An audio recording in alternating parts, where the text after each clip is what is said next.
China का खेल और अमेरिका ने दिया रेल। नमस्कार दोस्तों, स्वागत है आपके अपने चैनल विचार मंच पर। आज एक बहुत ही बड़ा न्यूज है मार्केट में कि भाई साहब क्रिप्टो में बर्बादी हो गई।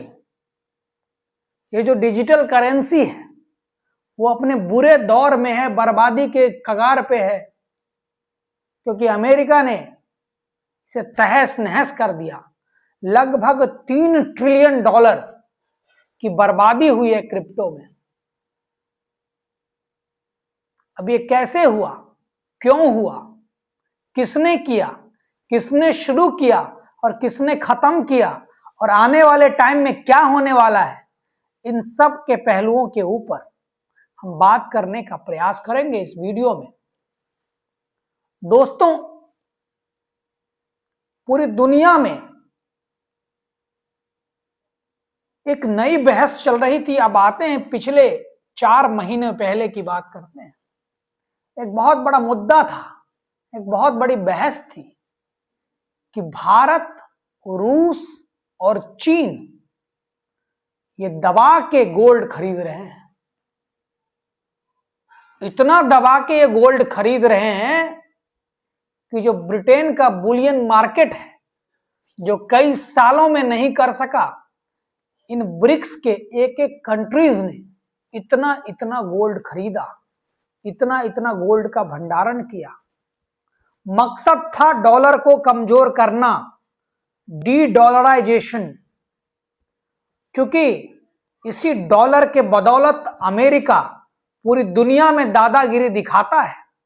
जब चाहे जिसको रेल दे, जब चाहे किसी को कुछ भी कह दे, धमकाता है, डराता है। और दुनिया के ये बढ़ती हुई उभरती हुई अर्थव्यवस्थाएं इस बात को बहुत ही दबे मन से ही बर्दाश्त कर पाती है। इसीलिए इन लोगों ने सोचा कि कुछ ऐसा करें कि डॉलर की तेल निकाल दें। अब देखिए, इसमें भी एक नया मोड़ है। अब इस तेल निकालने की प्रक्रिया में जो 3 देश सामने आए, भारत, रूस और चीन। अब हो क्या गया कि हम सब जानते हैं कि स्पेशली रूस तो भारत और चीन दोनों के बीच में मिलावट सा संबंध है, एक मध्यस्थ की भूमिका का निर्वाह करता है।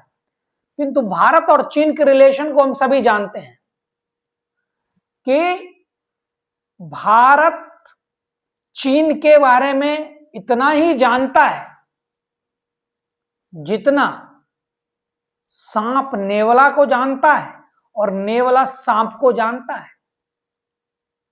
भाई साहब, ये वही चीन है जिसने भारत को अतीत में इतने धोखे दिए, इतनी फर्जीवाड़ा भारत के साथ किया है, इतना विश्वासघात किया है कि भारत उसे कभी भी विश्वास के कैटेगरी में नहीं लाएगा। इस बात का इल्म भारत को है और चाइना को भी इस बात का इल्म है। स्वाभाविक सी बात है, चोर के दाढ़ी में तिनका। और ये जो चीन है ये समझ रहा है, शुरू से ही मानता आ रहा है कि अब वो दौर नहीं रहा कि भारत आंख मूंद कर उसके ऊपर विश्वास करेगा। अब भारत मौके को किसी भी तरीके से मोड़ सकता है।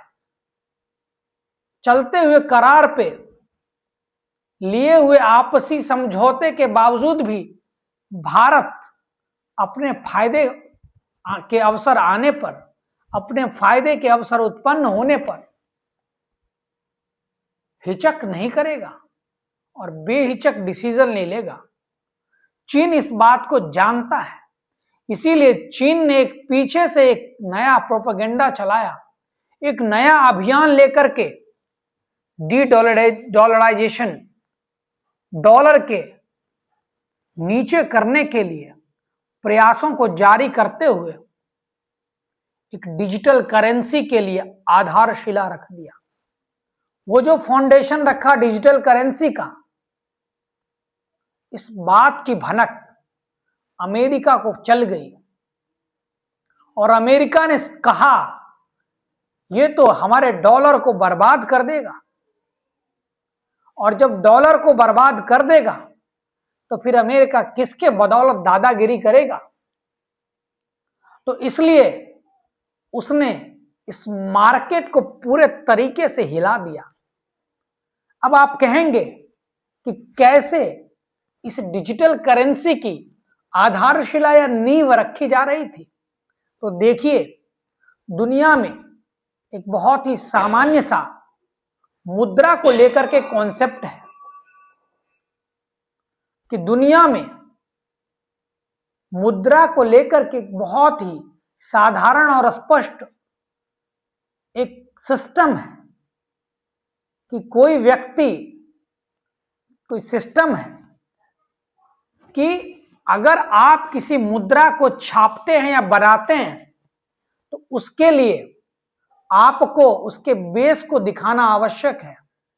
वो बेस होता है गवर्नमेंट बॉन्ड्स, कोल्स, बुलियंस, जिसमें गवर्नमेंट बॉन्ड्स जो है वो अब द्वितीय स्तर पे है, लेकिन प्राथमिक स्तर पर जो है वो है गोल्ड। अब यही सोना इस आने वाले डिजिटल करेंसी के लिए आधार के रूप में काम करती, जिसकी तैयारी चीन ने कर लिया, और इसकी शुरुआत का जो रूपरेखा था वो भी तय हो गया, लॉन्च होने ही वाला था कि उससे पहले अमेरिका ने अपने सारी पैतरेबाजी निकाल लगाकर क्रिप्टो मार्केट को हिला के रख दिया।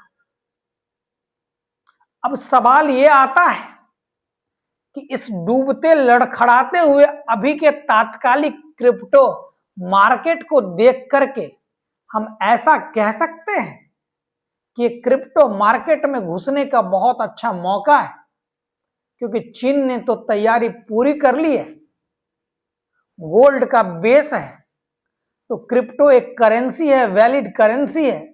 भारत सरकार भी उसको वैलिड करेंसी मानने के रास्ते पर है। तो क्या हमें इन चीजों में पैसे इन्वेस्ट कर देना चाहिए, घुस जाना चाहिए? क्योंकि अभी तो चीजें बहुत ही खराब हो चुकी है, ये बहुत अच्छा मौका है। देखिए, जब भी कोई बहुत बड़ा मौका दिखाई देता है, बहुत बड़ी आपदा नजर आती है, उस स्थिति में नौसिखिए और आम लोगों के लिए जोखिम अधिक होता है, और इस अधिक जोखिम में बढ़ने के चांसेस आम लोगों के लिए तो कम, लेकिन डूबने के भी चांसेस और अधिक मात्रा में होता है। तो इसीलिए अगर आप ट्रेडर्स हैं, अगर आप सट्टेबाजी के शौकीन हैं, तो आप खुद जाने।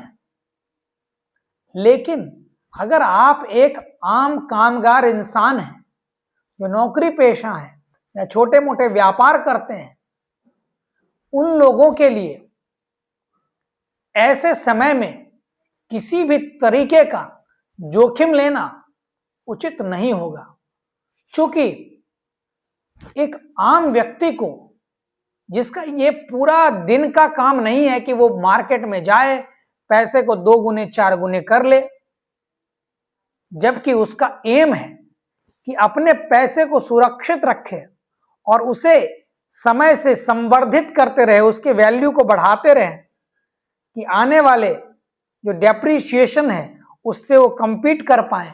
तो उनके लिए यह उचित अवसर तब होता है जब कहीं स्टेबिलिटी दिखे, जब कहीं एक प्रॉपर मॉडल बनकर तैयार हो जाए। ऐसी स्थिति में अगर वो व्यक्ति इन्वेस्टमेंट करता है तो उसके सफल होने के चांसेस बनते हैं।